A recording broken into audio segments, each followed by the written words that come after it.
तस्य ज्ञानाञ्जनशलाकया चक्षुर्मिलितं येन तस्मै श्रीगुरवे नमः। श्रीचैतन्यमनोभीष्टं स्थापितं येन भूतले स्वयं रूपकदामृतं ददाति स्वपदान्तिकं।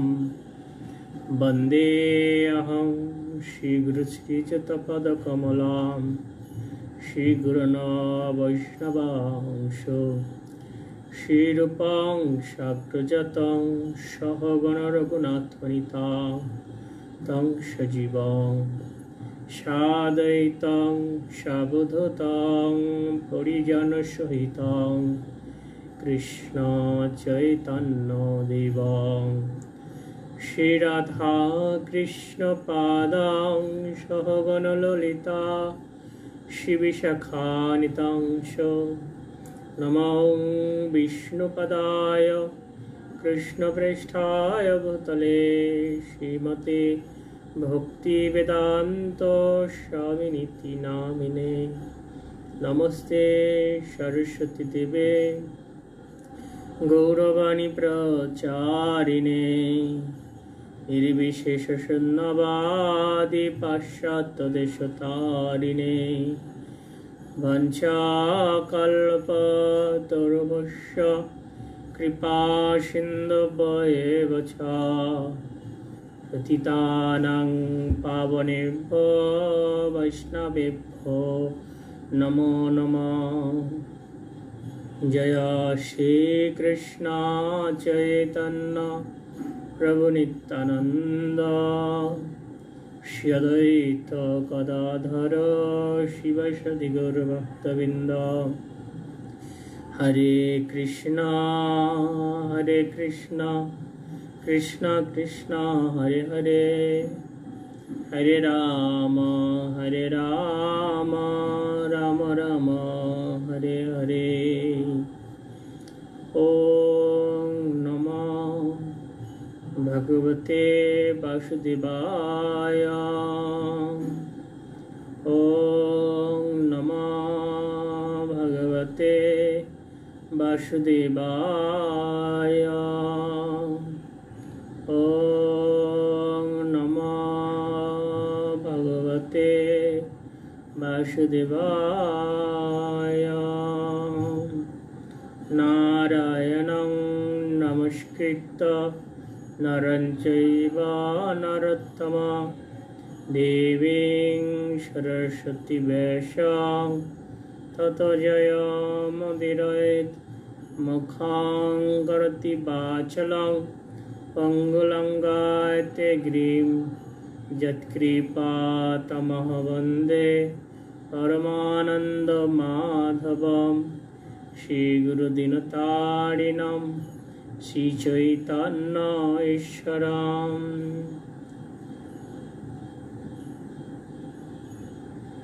हरे कृष्ण।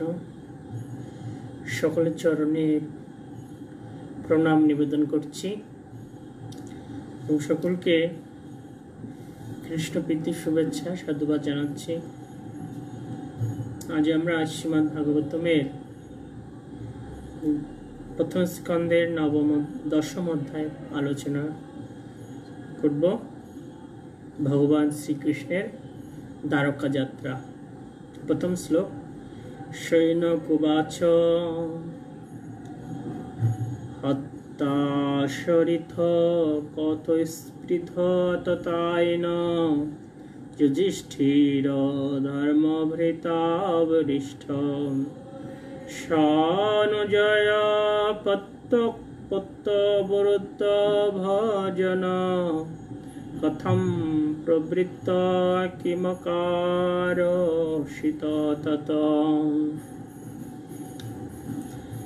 সৈনক মুনি জিজ্ঞাসা করলেন, তার ন্যায্য উত্তরাধিকার অপহরণকারী এবং নানা প্রকার অনিষ্ট সাধনকারী শত্রুদিগকে অনুজদের সহায়তায় বধ করে ধার্মিক অগ্রগণ্য রাজা যুধিষ্ঠির কিভাবে তার রাজ্য শাসন করেছিলেন। অবশ্যই তিনি কুণ্ঠাচিত্তে তার রাজ্য ভোগ করতে পারেননি।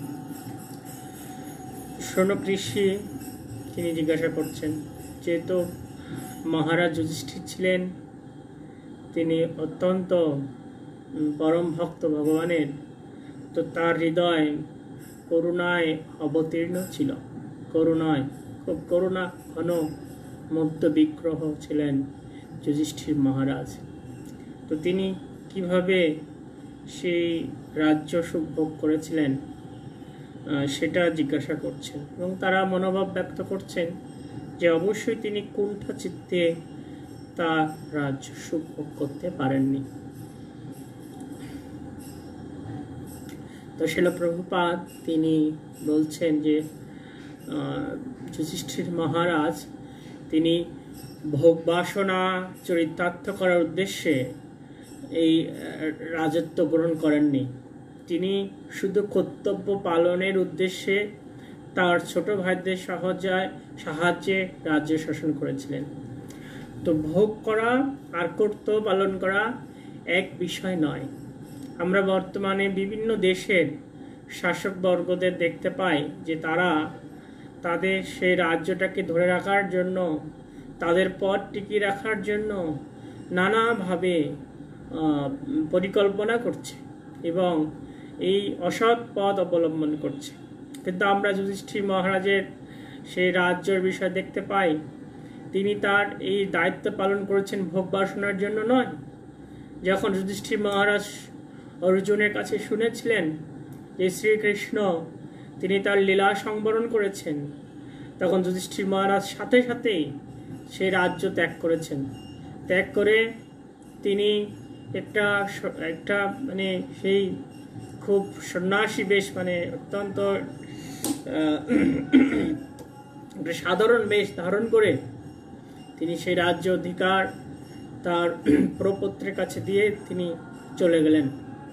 তো এ থেকে আমরা উপলব্ধি করতে পারি যুধিষ্ঠির মহারাজ তিনি ভোগ বাসনার জন্য রাজ্য গ্রহণ করেননি, শুধু কর্তব্য পালন। যেহেতু ভগবান শ্রীকৃষ্ণ চেয়েছেন যে যুধিষ্ঠির মহারাজের দিয়ে রাজ্য পরিচালনা হবে, তাই তিনি সেটা করেছেন। এবং আমরা পরবর্তীতে দেখব, আজকের আলোচনায় শ্রবণ করতে পারব যে যুধিষ্ঠির মহারাজ তার রাজ্য অত্যন্ত সুন্দরভাবে শাসন করেছিলেন, আর যার ফলে রাজ্যের সমস্ত প্রজারা সুখে শান্তিতে ছিলেন। এরপরে আমরা দেখব পরবর্তী শ্লোক, 2 নম্বর শ্লোকে বলা হচ্ছে,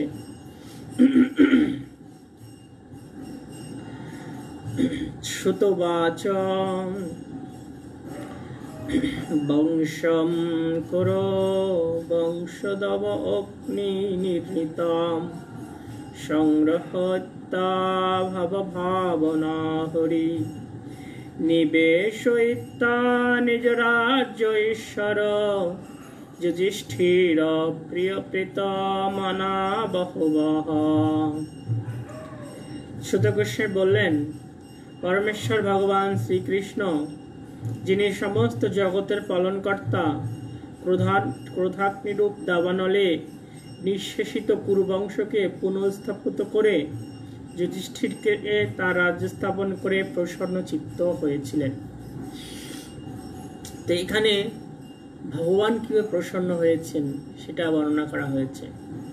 যে ভগবান প্রসন্ন হয়েছেন সেই যুধিষ্ঠির মহারাজকে রাজ্যে স্থাপন করার মাধ্যমে। যুধিষ্ঠির মহারাজকে রাজ্য স্থাপন করার জন্য কি হয়েছিল? কুরুক্ষেত্রের যুদ্ধ। সেখানে অসুরদের পরাজয় হয়েছিল, তারা নিহত হয়েছিল। তো ভগবান শ্রীকৃষ্ণ তিনি প্রসন্ন হন কখন? যখন কেউ ধর্ম অনুসারে আচরণ করেন, যখন ধর্ম সুপ্রতিষ্ঠিত হয়, তখন ভগবান শ্রীকৃষ্ণ প্রসন্ন হন। তো ভগবানের পরিকল্পনা অনুসারে এই যুদ্ধ হয়েছিল। কেন? তিনি চেয়েছিলেন অবাঞ্ছিত ব্যক্তিদের এই পৃথিবী থেকে বহিষ্কৃত করে তার ভক্তের অধীনে শান্তিপূর্ণ সাম্রাজ্য প্রতিষ্ঠিত হোক। এটা ভগবান শ্রীকৃষ্ণ চেয়েছিলেন, যে যারা অবাঞ্ছিত ব্যক্তি তারা যেন রাজত্ব না করে এবং তার ভক্তের অধীনে শান্তিপূর্ণ সাম্রাজ্য যেন প্রতিষ্ঠিত হয়, সেটা শ্রীকৃষ্ণ চেয়েছিলেন। আর তার জন্য তিনি যেহেতু যুধিষ্ঠির মহারাজ রাজ্য মানে অভিষেক হয়েছে এবং তিনি রাজ্যে শাসন গ্রহণ করেছেন, তাই ভগবান শ্রীকৃষ্ণ প্রসন্ন হয়েছিলেন। ভগবান শ্রীকৃষ্ণ জগতে আসেন কেন? ভগবদ গীতায় 4th অধ্যায়ে আমরা সেটা পাই, যদা যদা হি ধর্মস্য গ্লানির্ভবত ভারত অভ্যুত্থানম ধর্মস্য তদাত্মনম সৃজামহম। যে যখন পৃথিবীতে ধর্মের গ্লানি হয়, অধর্ম বেড়ে যায়, তাই না, তখন ভগবান আসেন। সে কি করেন? দুষ্টু দমন করেন, ধর্ম রক্ষা করেন, প্রতিস্থাপন করেন, আর সাধুদেরকে তিনি রক্ষা করেন। তো দেখুন যে ভগবান সর্বদাই ধর্মকে প্রতিষ্ঠা করতে চায়। তো সেই জন্য ভগবান শ্রীকৃষ্ণ তিনি যুধিষ্ঠির মহারাজকে রাজ্যে অভিষেক করিয়েছিলেন। এর অর্থ কি? এর অর্থ হচ্ছে অধর্মকে ভগবান কখনো পছন্দ করেন না। আর ভগবান তিনি চেয়েছেন তার ভক্তরা রাজত্ব করুক। ভক্তরা রাজত্ব করলে কি হবে? ভক্তরা হচ্ছে ধর্ম নির্দেশিত পথ অনুসরণ করে। আর জগতে যখন ধর্ম নির্দেশিত পথ থাকবে তখন মানুষ সুখে থাকবে। মানুষের সেই ইন্দ্রতৃপ্তির বাসনাগুলো কমে আসবে এবং তারা এই বদ্ধ দশা থেকে মুক্ত হয়ে ভগবত হয়ে ফিরে যাবে।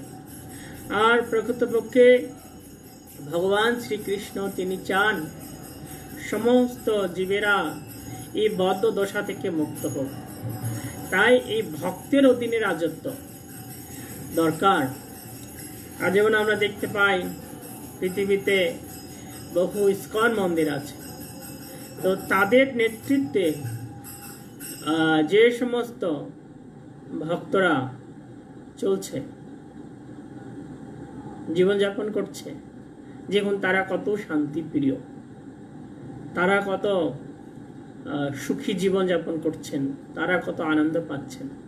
তাহলে আমরা স্পষ্ট উপলব্ধি করতে পারি যে ভক্তের তত্ত্বাবধানে যখন কোনো কিছু পরিচালিত হবে তখন ভগবান প্রসন্ন হবে, আর এর ফলে শান্তি আসবে, সুখ আসবে। এখানে শিল প্রভুপাদ তিনি এর সংসারকে তুলনা করেছেন বাঁশের ঘর্ষণের সাথে, ঘর্ষণের ফলে যে দাবানল প্রজ্বলিত হয় তার সাথে। যেমন বনে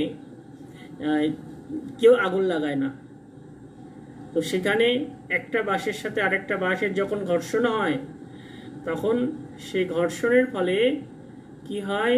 আগুন জ্বলে। যেমন আমরা দেখতে পাই অস্ট্রেলিয়া বা নিউজিল্যান্ড, সেখানে দাবাগ্নি প্রজ্বলিত হয় বনে। তো এরকম সংসারে প্রভুপাদ বলছেন যে দাবাগ্নিটা প্রজ্বলিত হয়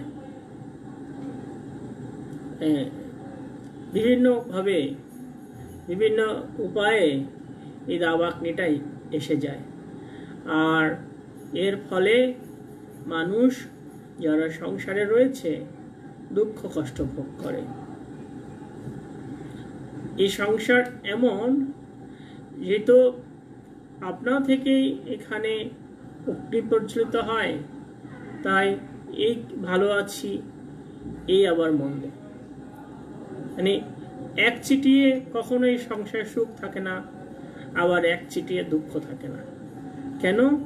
এটা এই প্রকৃতির নিয়মে সাধিত হচ্ছে, এই ভালো এই মন্দ। তাই যেহেতু এই সংসার হচ্ছে দাবানল স্বরূপ, তা এই সংসার রূপ দাবানল থেকে মুক্ত হওয়ার চেষ্টা করতে হবে। তো ভগবান তিনি চান, প্রভুপাদ এখানে বলছেন যে মানুষেরা দুঃখ দুর্দশা পূর্ণ এই ত্রিতাপ ক্লেশ থেকে মুক্ত হয়ে তার কাছে অর্থাৎ গোলক বৃন্দাবন ধামে ফিরে আসুক। ভগবান এটা চান। আর চান বিধায় এই যে পরিকল্পনাগুলো তিনি করেন, তিনি ধর্মকে যুগে যুগে এসে প্রতিষ্ঠিত করেন। আমরা 3 নম্বর শ্লোক দেখতে আলোচনা করব। নিঃসম্ম ভীষ্ম উক্ত অথ অচ্যুতোক্তম প্রবৃত্ত বিজ্ঞান বিদুত বিভ্রম শশাশোগমিন্দ্রায় বাজিতাশ্রয় পরিধি উপান্তাম অনুজ অনুবর্তিত। ভীষ্মদেব এবং ভগবান শ্রীকৃষ্ণের উপদেশ গ্রহণ করে মহারাজ যুধিষ্ঠির মোহমুক্ত হয়ে পূর্ণ জ্ঞান লাভ করেছিলেন এবং শ্রীকৃষ্ণের আশ্রয়ে তার অনুজগণ সহ ইন্দ্রের মতো শাসকরা পৃথিবী পালন করেছিলেন। তো দেখুন, এখানে গুরুত্বপূর্ণ শিক্ষা যে ভীষ্মদেব এবং ভগবান শ্রীকৃষ্ণের উপদেশে যুধিষ্ঠির মহারাজ তিনি মোহমুক্ত হয়েছিলেন। তো আমরাও এই জগতে নানাভাবে মোহিত আছি, বিভিন্নভাবে মোহগ্রস্ত হচ্ছি। প্রত্যেক মুহূর্তে মোহ আমাদের চিত্তকে ঘনীভূত করছে, আর এর ফলশ্রুতিতে আমরা আমাদের প্রকৃত কর্তব্যকে ভুলে থাকি। তো এই মোহ থেকে মুক্ত হওয়ার উপায় এখানে বলা হয়েছে ভীষ্মদেব এবং শ্রীকৃষ্ণের উপদেশ গ্রহণ। ভীষ্মদেব তিনি ছিলেন দ্বাদশ মহাজন একজন, এবং শ্রীকৃষ্ণ হচ্ছেন স্বয়ং ভগবান। তা আমরা কিভাবে ভীষ্মদেবকে পাবো? আমরা পাবো ভীষ্মদেবের যারা প্রতিনিধি, সেই মহাজনের প্রতিনিধি কারা? সদ্গুরুদেব। এবং শ্রীকৃষ্ণ এবং মহাজন তাদের প্রতিনিধি হচ্ছে আচার্যগণ। সে তাদের শিক্ষা যখন আমরা লাভ করব, তখন আমাদের মোহ দূরীভূত হবে। তো আমাদের যখন মোহ দূরীভূত হবে, তখন আমরা ভগবানের প্রতি আমাদের প্রেম ভক্তিকে বর্ধিত করতে পারবো। এবং যখন আমরা মোহিত হব না, তখন কি হবে? আমাদের দ্বারা জগতে আর কোনো অনিষ্ট সাধিত হবে না। এখানে বিশেষ করে যুধিষ্ঠির মহারাজের কথা বলা হয়েছে যে তিনি হচ্ছেন ভীষ্মদেব এবং শ্রীকৃষ্ণের কাছ থেকে জ্ঞান পেয়েছিলেন, যার ফলে তিনি শাসকরা পৃথিবী পালন করেছিলেন। তো যখন এরকম মহাজনের কাছ থেকে জ্ঞান নিয়ে কেউ কোনো কিছু দায়িত্ব পালন করে, তখন সেই দায়িত্বটা সাফল্যমণ্ডিত হয়। যেমন শিল প্রভুপাদ, তিনি বিশ্বব্যাপী ইস্কন মন্দির প্রতিষ্ঠা করে এই কৃষ্ণ ভাবনাকে সুউন্নত করেছেন। তো কিভাবে সেটা হয়েছে? শিল প্রভুপাদ তিনি তার গুরুদেবের কাছ থেকে জ্ঞান প্রাপ্ত হয়েছিলেন, আর সেই জ্ঞান তিনি যথার্থভাবে প্রয়োগ করেছিলেন, আর এর ফলে এইটা হয়েছিল। তা আমরা এখন দেখি বিশ্বব্যাপী পৃথিবীতে সুশান্তি বিরাজ করছে না, অরাজকতা, তাই না, শান্তি বিরাজ করছে। এর কারণ কি? এর কারণ হচ্ছে এখন রাষ্ট্র সরকার সেই শাস্ত্র নির্দেশ অনুসারে তারা পৃথিবী শাসন করছে না বা দেশ শাসন করছে না। আর এই শাস্ত্র এবং মহাজনের নির্দেশ পালন না করার ফলে এরকম অবস্থা তৈরি হচ্ছে। এখানে শিল প্রভুপাদ বলছেন, একজন ত্রুটি বিচ্যুতিপূর্ণ মানুষ কখনোই এমন কোনো মতামত সৃষ্টি করতে পারে না যা সকলের পক্ষে গ্রহণীয়। যার ভিতর ত্রুটি আছে তিনি কখনোই একটা ভালো সিদ্ধান্তকে পোষণ করতে পারেন না, কারণ ত্রুটি ব্যক্তির দ্বারা যেটা পরিচালিত হবে সেটা ত্রুটিযুক্ত হবে। কিন্তু কে পারে? একজন কেবল পূর্ণ, অচ্যুত এবং যিনি ত্রুটি মুক্ত, তিনি পারেন সুন্দর মতামত সৃষ্টি করতে।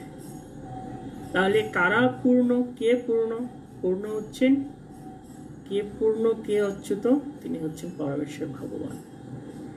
আর তার নির্দেশিত পন্থায় যখন কোনো কিছু পরিচালিত হবে, তখন কি হবে? সুন্দরভাবে পরিচালিত হবে সেই সংস্থা বা সেই সমাজ, সেই পরিবার, সেই রাষ্ট্র অথবা সেই দেশ। আমরা অনেক পরিবারকে দেখতে পাই অনেক উচ্চ আদর্শের। সেটা কিভাবে হয়েছে সেখানে?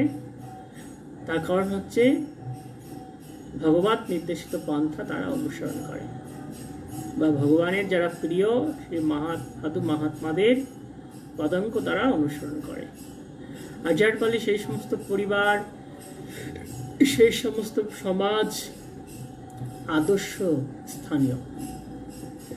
তো ঠিক এরকম প্রত্যেকটা পরিবার তখনই আদর্শ স্তরে উপনীত হতে পারে, প্রত্যেকটা ব্যক্তি তখনই আদর্শ স্তরে যেতে পারে যখন কেউ এভাবে ভগবত নির্দেশিত পন্থা এবং ভগবানের পার্শ্বদ অথবা ভগবানের পার্শ্বদ নির্দেশিত পন্থা অনুসারে পরিচালিত হয়। বুঝতে পারা যাচ্ছে? এখানে বলা হচ্ছে যে শাস্ত্রে প্রভুপাদ বলছেন, কখনো কোনো ব্যক্তি মন গড়া পন্থা অথবা ব্যক্তিগত উদ্দেশ্য নিয়ে এই মহাজন অথবা ভগবানকে অনুসরণ করা উচিত নয়। ব্যক্তিগত উদ্দেশ্য যদি থাকে তখন কিন্তু এই আমাদের উদ্দেশ্য সফল হবে না। শিল প্রভুপাদের উদ্দেশ্য সফল হয়েছে কেন?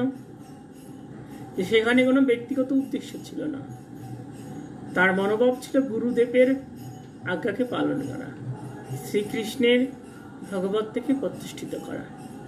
ঠিক যখন আমরা ভগবানের উদ্দেশ্যকে হৃদয় ধারণ করব, মহাজনের উদ্দেশ্যকে হৃদয়গম করব, তখন সফলতা আসবে। কিন্তু যদি মন গড়া কোনো ভাব হৃদয় ধারণ করি তাহলে কিন্তু সফলতা আসবে না। তাহলে সফলতা লাভের উপায় কি? উপায় হচ্ছে ভগবত নির্দেশিত অথবা ভগবানের পার্শ্বদ নির্দেশিত পন্থানুসারে আচরণ করা।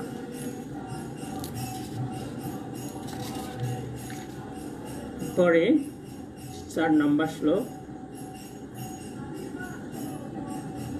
অনুবাদ পাঠ করছি। মহারাজ যুধিষ্ঠিরের রাজত্বকালে মেঘরাজি মানুষের প্রয়োজন মতো যথেষ্ট বাড়ি বর্ষণ করত এবং পৃথিবীর সমস্ত মানুষের প্রয়োজন পর্যাপ্তভাবে পূর্ণ করত। দুগ্ধবতী প্রফুল্লমানা গাভীদের স্ফীত স্তন থেকে ক্ষয়িত দুগ্ধে গোচারণ ভূমি সিক্ত হতো। দেখুন এখানে যুধিষ্ঠির মহারাজের রাজ্যের যে বর্ণনা, যে সুশাসন প্রতিষ্ঠার ফলে কি ফল প্রাপ্ত হওয়া যায় তা বর্ণনা করা হয়েছে। যুধিষ্ঠির মহারাজ ছিলেন ধার্মিক এবং তিনি ভগবত নির্দেশিত পথ অবলম্বন করেছিলেন, যার ফলে কি হয়েছিল? পৃথিবী মানুষের প্রয়োজনই, পৃথিবী মানুষের সমস্ত প্রয়োজনগুলো পূর্ণ করত এবং পর্যাপ্ত পরিমাণে বৃষ্টি হতো। যখন পর্যাপ্ত পরিমাণে বৃষ্টি হয় তখন কোনো খাদ্যশস্যের অভাব হয় না। আরেকটা গুরুত্বপূর্ণ বিষয় এখানে বলা হয়েছে, সেটা হচ্ছে কি, দুগ্ধবতী প্রফুল্লমনা গাভীদের স্ফীত স্তন থেকে ক্ষয়িত দুগ্ধে গোচারণ ভূমি সিক্ত হতো। যে দুগ্ধবতী প্রফুল্লমনা গাভীদের কথা বলা হয়েছে, আর তাদের সেই খরিত দুগ্ধে গোচরণ ভূমি, এই যে ভূমিতে শস্য উৎপাদন হয় সেটা সিক্ত হতো। যেমন এখন হচ্ছে যথেষ্ট পরিমাণ শস্য উৎপাদন হচ্ছে না। কেন? প্রফুল্ল মানে গাভীরা গোচরণ ভূমিতে পদচারণা করে না। এখন গাভীরা খুব অসন্তুষ্ট। গাভীকে মাতা বলা হয় এবং এই পৃথিবী মাতা এবং গাভী মাতার সাথে একটা সুসম্পর্ক বিদ্যমান রয়েছে, যেটা আমরা এই শেষে এই প্রথম স্কন্ধের শেষের অধ্যায়গুলোতে পাবো।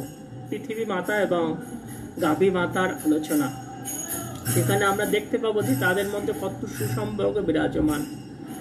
তো গাভী যেহেতু প্রফুল্ল মনা না, কেন প্রফুল্ল মনা না? এর প্রধান কারণ হচ্ছে যে গাভীকে তার বৎসদেরকে দুগ্ধ পান করতে দেওয়া হয় না। আর এটা হচ্ছে ওই গাভীর অসন্তোষের কারণ। আর এর ফলে ওই গাভী কি করে না, যথেষ্ট পরিমাণ দুধও দান করে না। তার মনটা সবসময় বিষণ্ণ থাকে। মানে কোনো মা তার সন্তানকে যদি তার থেকে দূরে সরিয়ে রাখা হয়, তাহলে কিভাবেই সেই মা সন্তুষ্ট থাকবে? ঠিক এরকম যে বর্তমানে সেই গাভীর কাছ থেকে দুধ আহরণ করার জন্য গোবৎসকে গাভী থেকে দূরে সরিয়ে রাখা হয়। তো গাভী মাতা সব বুঝতে পারে, আর বুঝতে পেরে তিনি কি করেন, তিনি তার দুধকে আটকে রাখেন। এই শক্তি ভগবান গাভীকে দান করেছেন ভগবান। তো গাভীদের যখন প্রফুল্ল মনা গাভী গোচরণ ভূমিতে যাবে বা প্রফুল্ল মনা ভাব থাকবে, তখন জগতে মানে সবকিছু সুন্দরভাবে হবে। কিন্তু কলিযুগে এখন এই পর্যায়ে আনা খুব কষ্টকর, কেননা অসৎ ভাবসম্পন্ন মানুষের সংখ্যা বেশি। আর এর ফলে কি হচ্ছে, এর ফলে এরকম সমস্যাগুলো তৈরি হচ্ছে। আর যেহেতু কলিযুগ, এই সমস্যাগুলো দিনে দিনে বৃদ্ধি পাবে। যেমন কলিযুগে কি পরিস্থিতি হচ্ছে, যে গাভী দুধ দেয় না, বাচ্চা প্রসব করে না, তাকে কি করা হচ্ছে, তাকে কসাইখানায় পাঠানো হচ্ছে। তো দেখুন কি নিদারুণ, কি করুণ পরিস্থিতি, যে গাভী হচ্ছে মা স্বরূপ। তা আমরা সন্তানরা কি করছি, সে মাতাকে কসাইখানায় পাঠাচ্ছি। এটা হচ্ছে আমাদের দুঃখের কারণ, এটা হচ্ছে জগতের অশান্তির কারণ। তো ভগবান তিনি হচ্ছেন গোব্রাহ্মণ্য হিতায় চ, গাভী এবং ব্রাহ্মণের হিতাকাঙ্ক্ষী। যখন জগতে গাভীদেরকে এভাবে অত্যাচার করা হয়, তখন ভগবান খুব কষ্ট পান। আর ভগবান যদি অপ্রসন্ন থাকেন, তাহলে আমরা অনু আত্মা কখনো সন্তুষ্ট হতে পারবো না। তো যাদের সুযোগ আছে, তাদের কর্তব্য হচ্ছে কি, গাভীকে সে মাতৃপদ দৃষ্টিতে প্রতিপালন করা।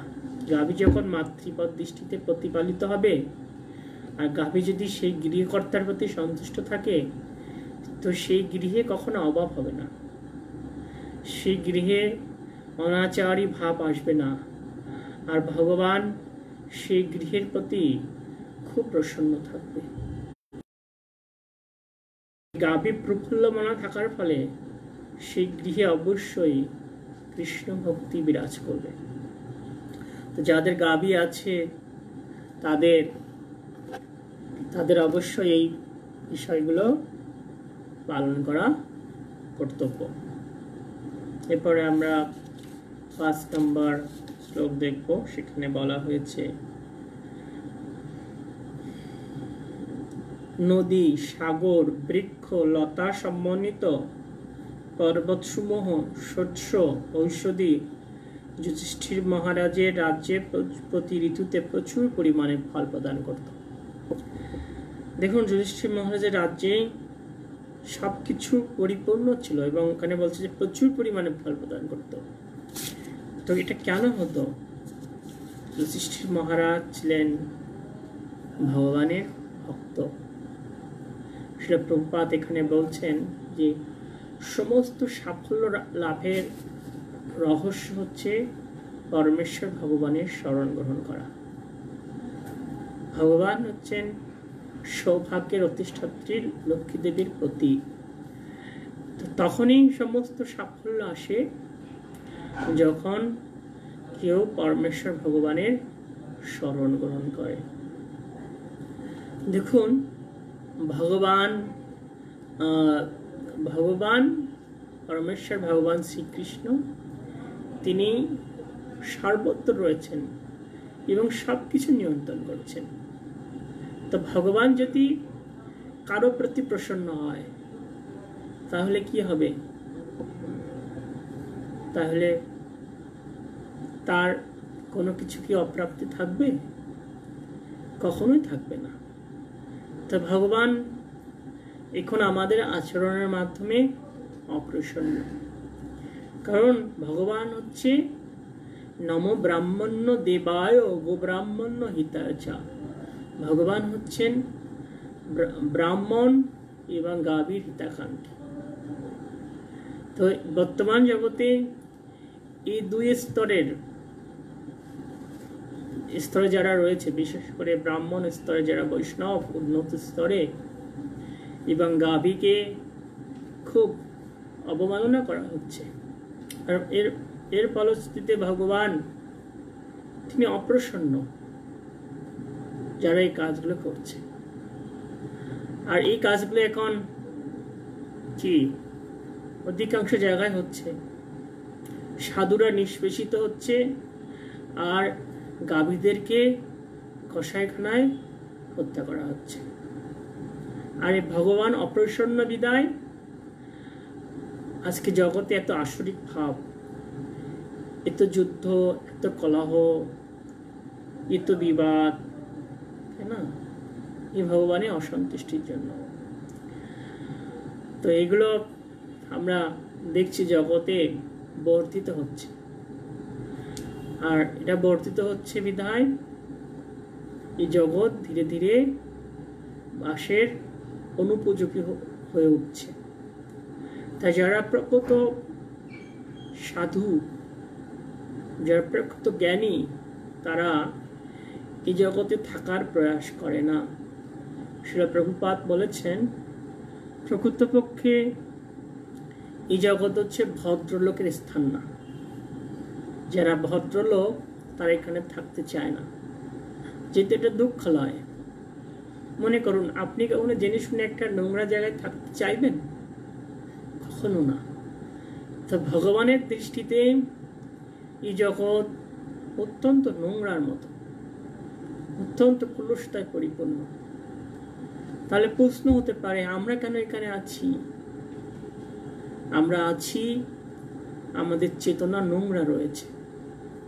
যখন আমাদের চেতনা শুদ্ধ হবে তখন আমরা এখানে থাকতে চাইব না, তখন আমরা এখান থেকে চলে যাওয়ার জন্য খুব ব্যতিব্যস্ত হয়ে উঠব। তো এই চেতনা শুদ্ধ হবে ভগবত ভক্তি যাজনের মাধ্যমে। আর ভগবত ভক্তির প্রতি উৎসাহ আসবে এই ভগবানের কথা শ্রবণের মাধ্যমে।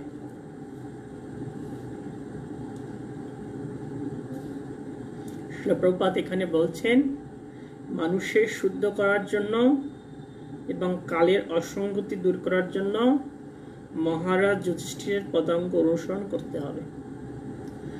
এখন যে পরিস্থিতি, মহারাজ যুধিষ্ঠিরের মতো রাজ্য শাসক পাওয়া খুব কি দুরূহ বর্তমান কলিযুগে।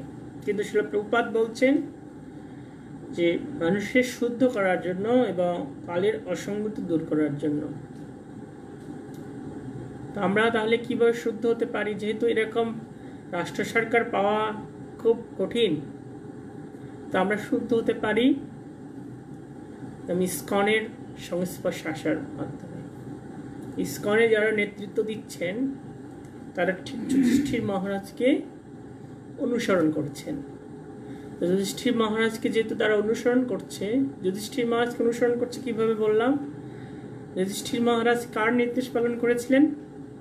শ্রীকৃষ্ণের নির্দেশ। ঠিক ইসকনে কার নির্দেশ পালিত হচ্ছে? শ্রীকৃষ্ণের নির্দেশ। তো এই মানুষ তখনই শুদ্ধ হবে যখন ইসকনের সংস্পর্শে আসবে, সাধুদের নির্দেশ পালন করবে, তখন তারা সুখী হতে পারবে। যেটা আমরা প্র্যাকটিক্যালি দেখতে পাচ্ছি, এই জগতে যারা ইসকনকে অনুসরণ করছে, ইসকনের ছায়াতলে এসেছেন, তাদের জীবনটা অপেক্ষাকৃত সাধারণ মানুষদের থেকে অনেক অনেক গুণ বেশি সুন্দর। এটা আমরা সমাজে লক্ষ্য করতে পারি। 6 নম্বর শ্লোকে বলা হয়েছে, অজাতশত্রু যুধিষ্ঠিরের রাজত্বকালে কখনো কোনো প্রাণীদের আধ্যাত্মিক, আদিভৌতিক, আদিদৈবিক ক্লেশ, কোনো রকম মনোকষ্ট, রোগ যন্ত্রণা, শীতোষ্ণজনিত কষ্ট ছিল না।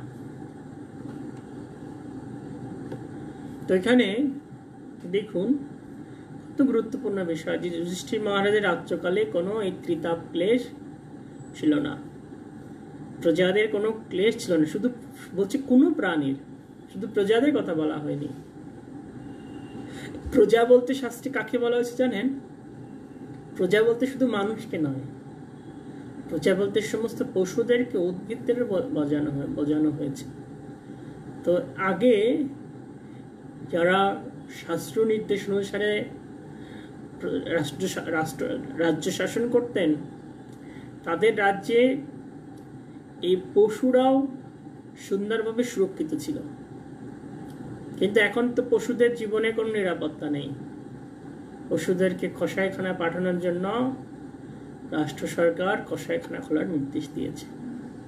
শিল প্রভুপাদ তিনি এখানে বলছেন যে এই যুগে নিরীহ পশুদের প্রতি শত্রুতা করা হচ্ছে, তাই নিরীহ প্রাণীরা সর্বদাই শঙ্কিত। নিরীহ পশুদের প্রতিক্রিয়া মানব সমাজের উপর সঞ্চারিত হচ্ছে, তার ফলে ব্যক্তিগতভাবে মানুষদের মধ্যে এবং সমষ্টিগতভাবে রাষ্ট্রের মধ্যে ঠান্ডা এবং উষ্ণ লড়াইয়ের তাপ সর্বদা অনুভূত হচ্ছে। এই যে নিরীহ পশুদের হত্যা করা হচ্ছে, তাদের কি মনোবেদনা নেই, মনের যন্ত্রণা নেই? তারা কি কথা বলতে পারে না? অবশ্যই তারা পারে। তারা তাদের ভাব প্রকাশ করতে পারে। আপনার সন্তানকে যদি কেউ আঘাত করে, আপনি কি করবেন? তাকে পাল্টা আঘাত করে দেবেন। যদি আপনার সেই সামর্থ্য না থাকে, তখন আপনি কি করবেন? আপনি ভগবানের কাছে বিচার দেবেন যে, হে ভগবান, আমার সন্তানকে আঘাত করেছে, তুমি এর বিচার করো।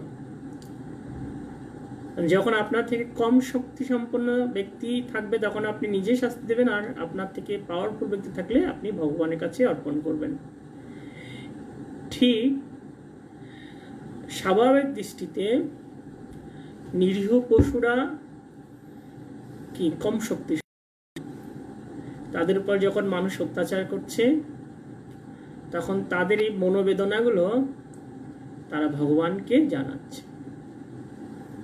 তাদের এই মনোবেদনা ভগবানকে জানানোর ফলে, এর ফলে শিল প্রভুপাদ এখানে বলছেন এই জগতে ঠান্ডা এবং উষ্ণ লড়াই শুরু হয়েছে।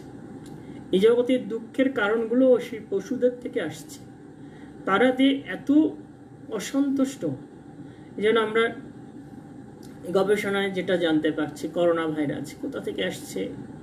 এই পশুদের মধ্য থেকে। এভাবে তারা এত তারা কষ্ট পাচ্ছে, তাদের উপর এত অত্যাচার করা হচ্ছে, আর ভগবান এটা সহ্য করতে পারছেন না। তো আমাদের অবশ্যই এই পশুদের উপর অত্যাচার বন্ধ করা উচিত। যখন বন্ধ হবে অত্যাচার, তখন আমরা শান্তি পাব। তো হয়তো সমষ্টিগতভাবে এটা কলিযুগে আচরণ করা সম্ভব নাও হতে পারে, কিন্তু ব্যক্তিভাবে এটা আচরণ করা যেতে পারে। এক একজন যদি মনে করে যে আমি আদর্শ জীবনযাপন করব, আমি কোনো জীব হত্যা করব না, আমি কোনো মাংসাহার করব না, তাই না, আমি কোনো জীবকে বিনা কারণ অনিষ্ট করব না, কষ্ট দেব না, এভাবে এক একজনের ব্যক্তি ব্যক্তি বিশেষ উদ্যোগের ফলে ধীরে ধীরে অনেক পরিবর্তন আসবে। তাই আপনার, আমাদের এইভাবে নিজেদেরকে উদ্যোগ গ্রহণ করতে হবে। এরপরে আমরা এখানে দেখতে পাই শিলা প্রভুপাদ তিনি বলছেন, একটা প্রবাদ বাক্য বলছেন যে রাজার দোষে রাজ্য নষ্ট হয়, আর গৃহ নষ্ট হয় গৃহিণীর দোষে। যখন রাজা সুচরিত্রের অধিকারী হয়, রাজা সুশাসক হন, রাজা সুদক্ষভাবে পরিচালনা করেন, রাজা ধার্মিক হন, তখন তার অধীনস্থ ব্যক্তিরাও এরকম উন্নত আদর্শের হয়। তো রাজা যদি চরিত্রহীন হয়, রাজা যদি অধার্মিক হয়, তাই না, রাজা যদি আত্মকেন্দ্রিক হয়, রাজা যদি পক্ষপাত শূন্য হয়, তাহলে তার অধীনস্থ যারা রয়েছে তাদেরও এই ভাব তৈরি হয়। তাই প্রবাদটি যথাযথ সত্য যে রাজার দোষে রাজ্য নষ্ট। আমরা এটা ছোট উদাহরণের মাধ্যমে দেখতে পাই যে কোনো পরিবারে পরিচালনা যিনি করছেন সেই গৃহকর্তা যদি অত্যন্ত ধার্মিক আদর্শ চরিত্রের, তাই না, খুব সুদক্ষ, সৎ, বিনয়ী, উন্নত আদর্শের হয়, তার পরিবারের পুত্র কন্যা যারা আছে তারাও সেরকম হতে হয়। তো এটা সত্য, এটা জগতে ঘটছে। যুধিষ্ঠির মহারাজ এমনই উন্নত ছিলেন, আর তার ফলে তার রাজ্যে কোনো ত্রিতাপ ক্লেশ ছিল না, কোনো মনোকষ্ট ছিল না, কোনো রোগ শোক ছিল না। 7 নম্বর শ্লোক বলা হচ্ছে, পাণ্ডবদের শোক অপনোদনের জন্য এবং ভগিনী সুভদ্রার প্রীতি কামনায় শ্রীহরি পরমেশ্বর ভগবান শ্রীকৃষ্ণ কয়েক মাস হস্তিনাপুরে অবস্থান করেছিলেন। এখানে ভগবানের ভক্তবৎসলতার আমরা প্রমাণ পাই যে ভগবান তার ভক্তের জন্য তিনি সব কিছু করেন। তো এখানে ভগবান কয়েক মাস হস্তিনাপুর রয়ে গেছেন, দ্বারকা তার নিজ রাজ্য ত্যাগ করে হস্তিনাপুর রয়েছে। কেন? যেহেতু পাণ্ডবেরা খুব শোকাচ্ছন্ন ছিল এবং তার যেমন বোন, কৃষ্ণের বোন সুভদ্রা, তিনিও খুব শোকাচ্ছন্ন ছিলেন। কেন? তার নিজের পুত্র অভিমন্যু, সদ্য বিবাহিত পুত্র, তার মৃত্যু হয়েছিল। তো এই শোক অপনবনের জন্য ভগবান সেখানে ছিলেন। তো ভগবান সর্বদাই যেভাবে হোক না কেন তার ভক্তকে সন্তুষ্ট করার চেষ্টা করেন, এবং ভক্ত যখন সন্তুষ্ট হয় তখন ভগবান নিজে সন্তুষ্ট হন। যারা এরকম ভগবানকে ভালোবাসে, ভগবান তাদেরকে ভালোবাসেন এবং তাদের মনোবাসনাগুলো পূর্ণ করেন। 8 নম্বর শ্লোকে বলা হয়েছে যে পরে পরমেশ্বর ভগবান যাত্রার অনুমতি চাইলেন এবং মহারাজ অনুমতি দিলেন।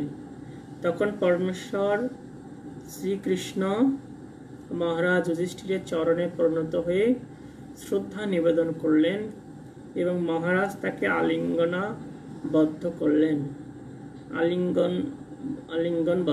আবদ্ধ করলেন। তারপর পরমেশ্বর অন্যান্য সকলেরও আলিঙ্গন আবদ্ধ হয়ে এবং তাদের অভিবাদন গ্রহণ করে তার হাতে আহরণ করলেন।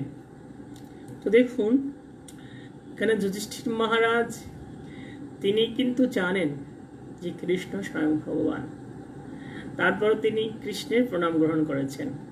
তাই শিল প্রভুপাদ বলছেন, ভক্ত যখন প্রেমের বশে ভগবানকে তার থেকে ছোট বলে মনে করেন, তখন ভগবান প্রকৃত খুব প্রসন্ন হন।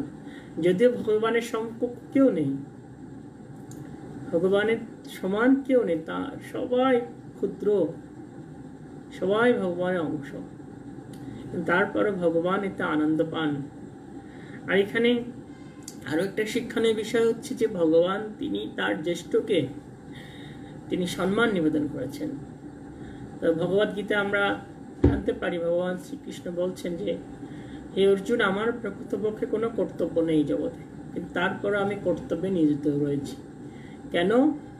যে আমি যদি কর্তব্য কর্ম না করি, তাহলে আমাকে দেখে অনুকরণ করে অন্যরা কি পতিত হবে। তো ভগবান দেখুন ভগবান তিনি তার জ্যেষ্ঠকে সম্মান করছেন, চরণে হাত দিয়ে প্রণতি নিবেদন করছেন। যুধিষ্ঠির মহারাজ তার জ্যেষ্ঠ ছিলেন, তিনি অনুরোধ করেছিলেন কৃষ্ণকে যে, কৃষ্ণ তুমি আরো কিছুদিন থেকে যাও আমার রাজ্যে। তো কৃষ্ণ সেই নির্দেশ পালন করেছিলেন। তো এখানে আমরা উপলব্ধি করতে পারি যে আমাদের ব্যক্তিগত জীবনেও এভাবে জ্যেষ্ঠদের সাথে আচরণ করা উচিত। এরপরে আমরা 9-10 শ্লোকের অনুবাদ দেখব।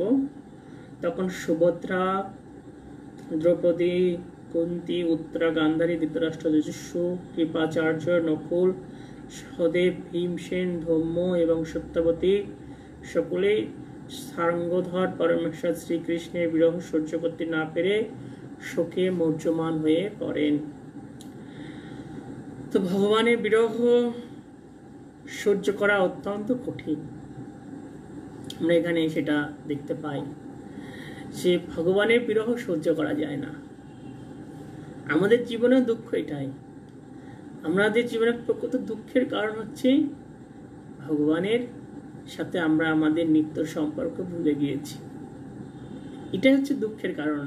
আমরা কি করছি, হয়তো মনে করছি অর্থ দিয়ে দুঃখ দূর হবে, সাম্রাজ্য দিয়ে দুঃখ দূর হবে, উচ্চ পদের মাধ্যমে দুঃখ দূর হবে। কিন্তু যাদের অনেক সাম্রাজ্য আছে, বা যারা উচ্চ পদস্থ কর্মকর্তা, বা যারা অনেক বিদ্যার অধিকারী, তাদের জীবন দেখুন, তারা কিন্তু দুঃখ থেকে মুক্ত নয়।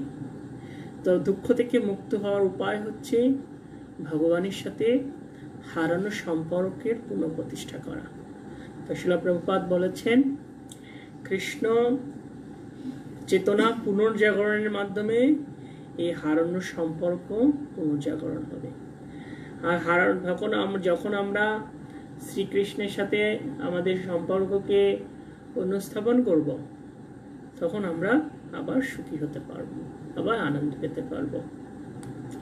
যেটা আমরা দেখছি যে কৃষ্ণ চলে যাচ্ছে বিধায় সেই হস্তিনাপুরে সকলেই সুখে মূর্যমান হয়ে পড়েছে। 11-12 শ্লোকে বলা হয়েছে,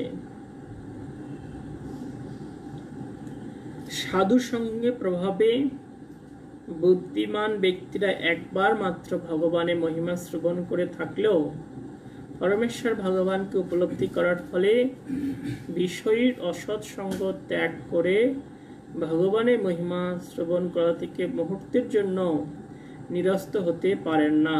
তাহলে পাণ্ডবেরা, যারা ঘনিষ্ঠভাবে সর্বদা ভগবানের দর্শন, স্পর্শন, আলাপ, শয়ন, অবস্থান ও একত্রে আহার করেছিলেন, কি করে তাদের পক্ষে তার বিরহ সহ্য করা সম্ভব?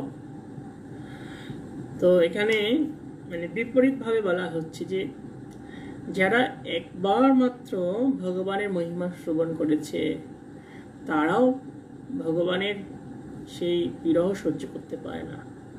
কিন্তু যারা নিয়মিত ভগবানের সঙ্গে খুব ঘনিষ্ঠভাবে জড়িয়েছিলেন, তারা কিভাবে ভগবানের বিরহ সহ্য করতে পারবেন? তো এর অর্থ কি?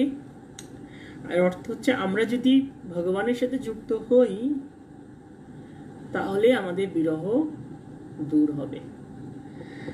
তো আর যখন আমরা ভগবানের থেকে দূরে থাকব তখন এই বিরহগুলো বাড়বে। এখানে ভক্ত সঙ্গের গুরুত্ব আলোচনা করা হয়েছে। শ্রীল প্রভুপাদ তিনি বলছেন, শুদ্ধ ভক্তের সঙ্গ প্রভাবে চেতনা ধীরে ধীরে শুদ্ধ হয়, আর জানতে পারা যায় যে জীবের শাশ্বত বৃত্তি হচ্ছে ভগবানের সেবা করা। এটা কখন আসে এই ধারণা? যখন কেউ শুদ্ধ ভক্তের সঙ্গ করে। শুদ্ধ ভক্তের সঙ্গের ফলে এই চেতনা শুদ্ধ হয়, আর শুদ্ধ হওয়ার ফলে আমাদের প্রকৃত বৃত্তিকে আমরা উপলব্ধি করতে পারি। জাগতিক যে বন্ধুত্ব, জাগতিক যে ভালোবাসা বা প্রেম বা সমাজ, এগুলো কামের বিভিন্ন অবস্থা। যে কামের প্রভাব, বিভিন্ন কামনা বাসনার ফলে আমরা এগুলোর প্রতি দায়িত্ববোধ অনুভব করছি, কিন্তু এগুলো সম্পূর্ণভাবে কামের প্রভাবের জন্যই হচ্ছে। আমরা এই কামনা বাসনার জন্য মনে করছি আমার এই জাগতিক সমাজের দায়িত্ব আছে, বন্ধুত্বের দায়িত্ব আছে, বা আমার এই প্রেমে আমি বন্ধী। প্রকৃতপক্ষে এই জগতের প্রতি আমাদের কোনো দায়িত্ব নেই, দায়িত্ব রয়েছে শুধু কৃষ্ণের প্রতি। যখন কেউ কৃষ্ণের প্রতি যথাযথভাবে দায়িত্ব পালন করবে তখন কি হবে? তখন তার প্রকৃত দায়িত্ব পালন হবে, তখন তিনি জড়বন্ধন থেকে মুক্ত হতে পারবেন। কিন্তু কেউ যদি কৃষ্ণের প্রতি দায়িত্ব পালন না করে, কিন্তু অনেক সুন্দরভাবে জড়জগতের প্রতি দায়িত্ব পালন করে, তো কি হয়? তার কি জড়বন্ধন মোচন হয়, নাকি সে আরো জড়বন্ধনে আবদ্ধ হয়ে যায়? অবশ্যই আরো জড়বন্ধনে আবদ্ধ হয়ে পড়ে। শ্রীল প্রভুপাদ তিনি আরো বলছেন যে শুদ্ধ ভক্তের সঙ্গ করার ফলে এবং বিভিন্নভাবে তাদের কাছ থেকে শুদ্ধ ভক্তের সঙ্গ করার ফলে এবং বিনীতভাবে তাদের কাছ থেকে শ্রবণ করার ফলে কি হয়? জড় সুখভোগের আসক্তি শিথিল হয় এবং ভগবানের চিন্ময় কার্যকলাপের কথা শ্রবণ করার স্পৃহা হয়। শুদ্ধ ভক্তের সঙ্গের কি গুরুত্ব, এবং এই সঙ্গের ফলে কি হবে? এবং বিনীতভাবে তাদের কাছ থেকে শ্রবণের ফলেই কেবলমাত্র জড় সুখভোগের আসক্তি শিথিল হবে। এই জড় সুখভোগের আসক্তি ত্যাগ করা খুব কঠিন। আমরা সাময়িকভাবে মনে করছি যে আমি জড় সুখে আসক্ত না, কিন্তু যদি অন্তর্নিহিতভাবে দেখেন আপনি জড় সুখের প্রতি আসক্ত।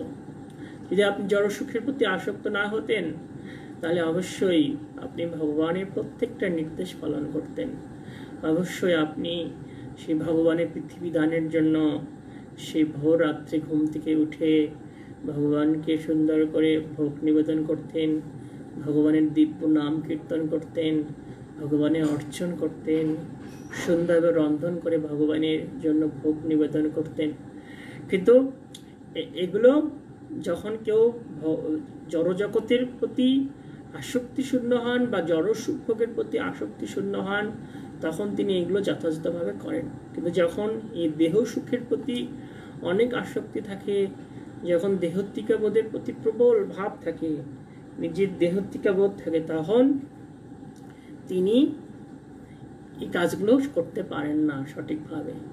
তখন তার কাছে দেহটাই বড় হয়ে যায়, দেহ সুখটাই বড় হয়, কিন্তু কৃষ্ণ ইন্দ্র প্রীতি বাসনাটা বড় হয় না। দেখুন, কৃষ্ণ যদি আপনাকে ভালো রাখে, আপনি কখনোই কেউ আপনাকে অনিষ্ট করতে পারবে না। তুমি তো রাখিবে যারে কি তারে মারিতে পারে, তুমি তো মারিবে যারে কি তারে রাখিতে পারে। কৃষ্ণ যদি আপনাকে ভালো রাখে কৃষ্ণ মারে কে, তো কেউ আপনাকে কোনো অনিষ্ট করতে পারবে না।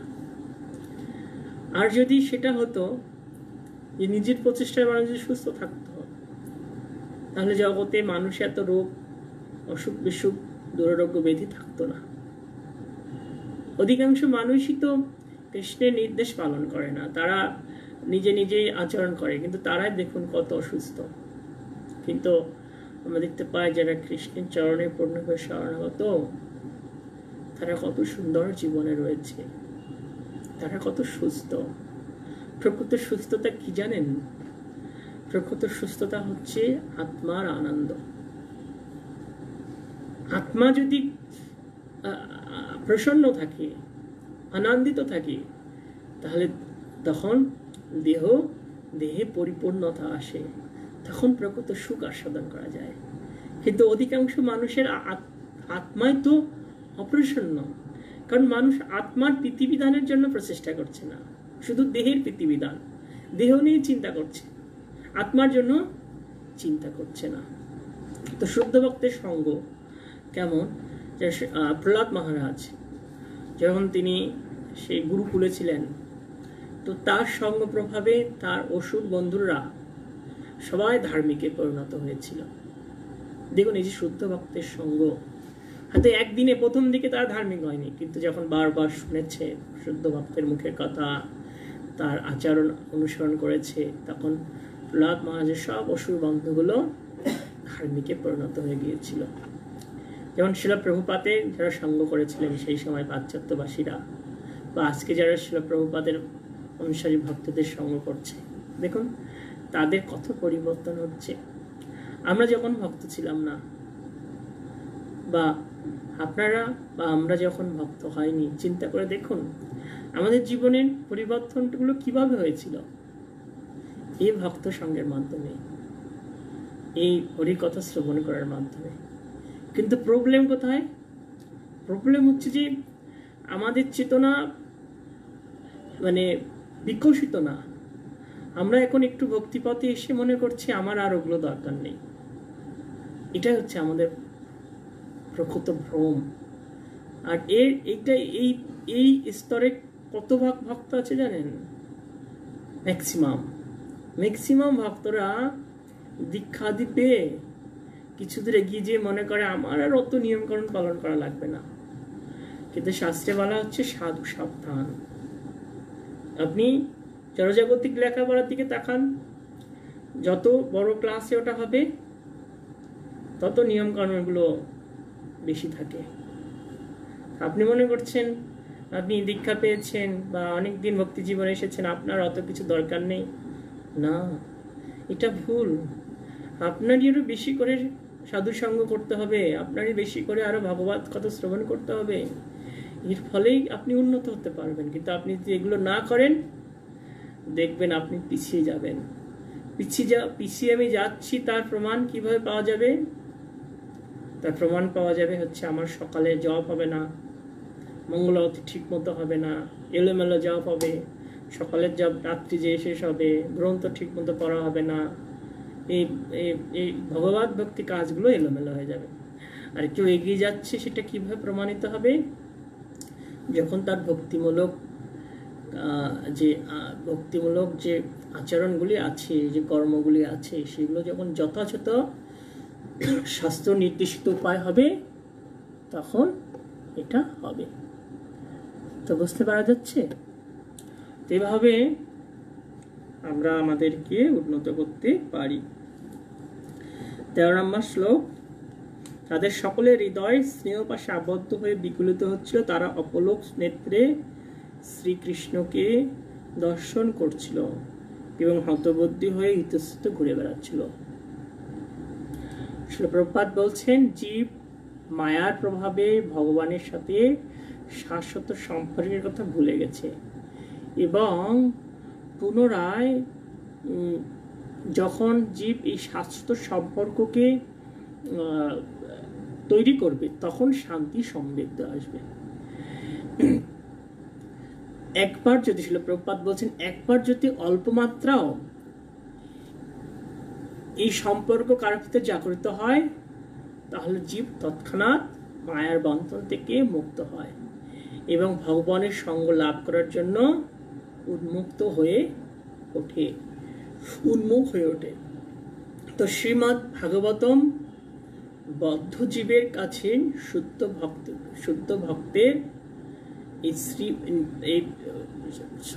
শ্রীমদ্ ভাগবতম, এই যারা বদ্ধ জীব, আমাদের মতো বদ্ধ জীবের কাছে কি করছে? একটা মহা আশীর্বাদ স্বরূপ।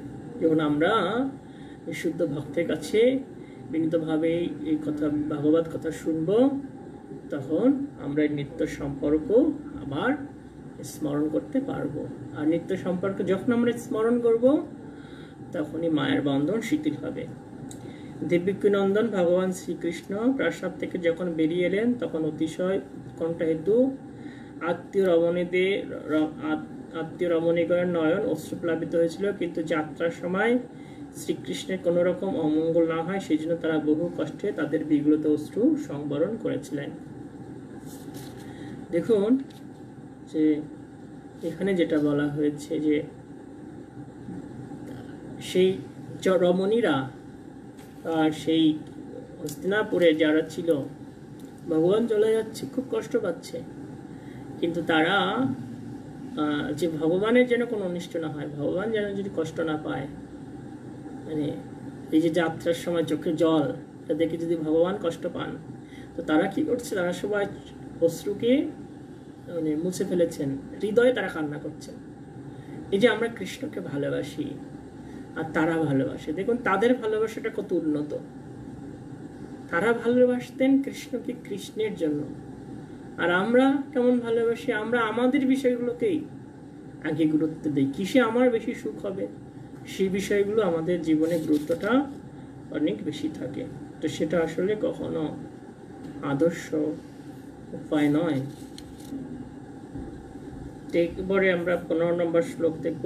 শ্রীকৃষ্ণ যখন হস্তিনাপুর থেকে বিদায় নিচ্ছিলেন, তখন তাকে সম্মান প্রদর্শন করার জন্য বিভিন্ন ঢাক, ঢোল, মৃদঙ্গ, নাকড়া, ধুন্দুরি, আনন্দ দুন্দুবি এবং নানা রকমের বাঁশি, বীণা, গোমুখ, ভেরি আদি বাদ্যযন্ত্র একসাথে বাজতে লাগলো। তো এটা একটা মাঙ্গলিক বিষয়। তো এরকম আমরাও দেখতে পাই সমাজে বা ভক্তদের গৃহে, মন্দিরে যখন কোনো মহাত্মা আসে বা মহাত্মা চলে যায়, তখন মৃদঙ্গ বাজে, শঙ্খধ্বনি হয়, উলুধ্বনি হয়, বা কোনো সম্ভ্রান্ত পরিবারও এগুলো দেখা যায়, যারা অনেক বৈষ্ণবের কালচার জানে, সেই গৃহে যখন বৈষ্ণবেরা যায়, উলুধ্বনি কীর্তন হয়। তো এটা হচ্ছে বৈদিক কালচার। এটা প্রত্যেকের গৃহে অথবা জীবনে আচরণ করা উচিত। যখন সম্মানীয় ব্যক্তি দর্শন হয়, তাকে সম্ভাষণ জানানো দরকার। পরে 16 নম্বর শ্লোক। ভগবান শ্রীকৃষ্ণকে দর্শন করার বাসনায় কুরু রাজবংশীয় ললনাগণ প্রাসাদ শীর্ষে আহরণ করে অনুরাগ ও লজ্জা ভরে স্নিগ্ধ হাস্যযুক্ত নয়নে তাকে দর্শন করতে করতে তার উপর পুষ্প বর্ষণ করতে লাগলেন। এখানে মানে সেই মানে কুরু বংশীয় ললনাগণ প্রসাদ শীর্ষে, মানে বলা হয়েছে যে প্রাসাদের উপরে ছিলেন। এই যে আমাদের এই যে নারীদের সংরক্ষণ, এটা কিন্তু সে পূর্ব থেকে ছিল। নারীদেরকে আলাদা রাখা, পুরুষদের থেকে আলাদা রাখা। হয়তো এখন অনেক ধর্মাবলম্বীরা তারা বলে যে আমাদের ধর্ম থেকেই পর্দা প্রথা এসেছে, কিন্তু না, আমরা শাস্ত্রের মাধ্যমে দেখতে পাই শ্রীমদ্ ভাগবতম 5000 বছর পূর্বে রচিত হয়েছে। সেখানে বলা হচ্ছে যে সেই ললনাগণ প্রাসাদের উপরে ছিল, তাদের নিচে আসার কোনো অধিকার ছিল না, তাদেরকে খুব সুন্দরভাবে সংরক্ষিত রাখা হতো, যার ফলে আগে সমাজ ব্যবস্থা অনেক ভালো ছিল। কিন্তু এখন নারীদেরকে কি সুন্দরভাবে সংরক্ষিত করা হয় না, তারা যথেষ্টাচারে ঘুরে বেড়ায়, আর এর ফলে তারা তাদের শুদ্ধতা ধরে রাখতে পারে না। আর যখন নারী তার শুদ্ধতা ধরে রাখতে পারে না, তখন সে নারী যে গৃহে থাকে সেই গৃহটাও পবিত্র হয় না। কারণ গৃহ লক্ষ্মী বলা হয়, তার যদি আচরণ লক্ষ্মীর মতো না হয়, তো সেখানে অবশ্যই অসুবিধা হবে। তো এখানে শিল প্রভুপাদ বলছেন, সৃষ্টির শুরু থেকেই পুরুষদের থেকে স্ত্রীলোকদের পৃথক করে রাখার পথ ব্যবস্থা চালু ছিল। লজ্জা স্ত্রীলোকদের পক্ষে একটি বিশেষ চারিত্রিক সৌন্দর্য, তার ফলে তারা পুরুষদের শ্রদ্ধা আকর্ষণ করে। কোনো রমণীর যখন লজ্জাভাব থাকে, তখন তিনি প্রকৃতপক্ষে শ্রদ্ধার আসনে অধিষ্ঠিত হন। কিন্তু যখন কেউ লজ্জা ত্যাগ করে, তাই না, তখন কিন্তু তার প্রতি শ্রদ্ধা থাকে না। এই লজ্জা হচ্ছে স্ত্রীলোকদের কাছে প্রকৃতির দান। উচ্চকুলোদ্ভূত বা সুন্দর না হলেও, সুন্দরী না হলেও এই লজ্জা তাদের সৌন্দর্য সম্মান বৃদ্ধি করে। শিলা প্রভুপাদ বলছেন, একজন মেথরানী স্ত্রীস্বরূপ লজ্জার ফলে সম্ভ্রান্ত ব্যক্তিরাও কি করে, তাকে শ্রদ্ধা ভাবে দর্শন করে। কিন্তু অর্ধ নগ্ন মহিলারা মানুষের শ্রদ্ধাভাজন হয় না, কখনোই হয় না। এখন সমাজে পাশ্চাত্য ভাব তারা গ্রহণ করছে, মেয়েরা শরীর প্রদর্শনের চেষ্টা করছে, প্রকৃতপক্ষে তারা কিন্তু শ্রদ্ধার আসনে অধিষ্ঠিত হচ্ছে না। শিলপ্রপাত এখানে বলছেন, একজন মেথরানী, মেথরের স্ত্রী, সে যদি তার কি করে, স্ত্রীস্বরূপ লজ্জা ভাব প্রদর্শন করে, তাহলে কি হয়, তাহলে তার প্রতি সম্ভ্রান্ত পরিবারের ব্যক্তিদের শ্রদ্ধা আকর্ষিত হয়।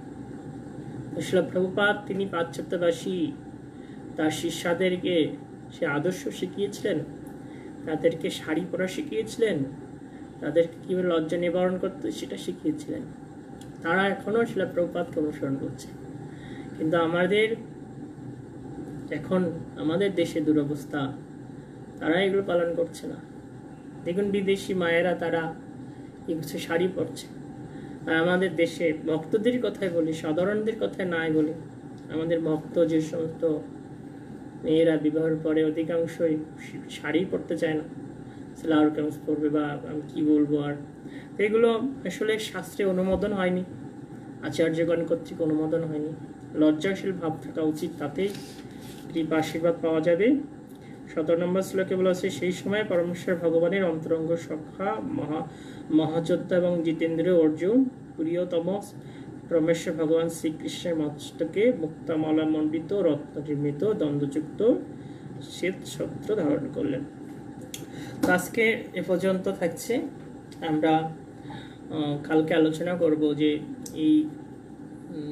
এই যে যারা প্রাসাদে যে রমণীরা ছিল, তারা ভগবানের উদ্দেশ্যে গুণকীর্তন করছেন, স্তুতির মতো অনেক সুন্দর সুন্দর মহিমান্বিত স্তুতি করছেন, তারা একে অপরের সাথে আলোচনা করছেন। কিন্তু সেইগুলো শাস্ত্রে বলা হচ্ছে, সেইগুলো হচ্ছে বেদে যেভাবে ভগবানের মহিমা বর্ণনা করা হচ্ছে তার থেকেও শ্রেষ্ঠ মহিমা। আমরা কালকে সেটা শ্রবণ করবো 5টার সময়। হরে কৃষ্ণ। শিল প্রভুপাদ কি জয়, সমাবেত ভক্তমণ্ডলী কি জয়, গ্রন্থরাজ শ্রীমদ্ ভাগবতম কি জয়, নিতাই গৌর প্রেমানন্দে। হরি হরি বল।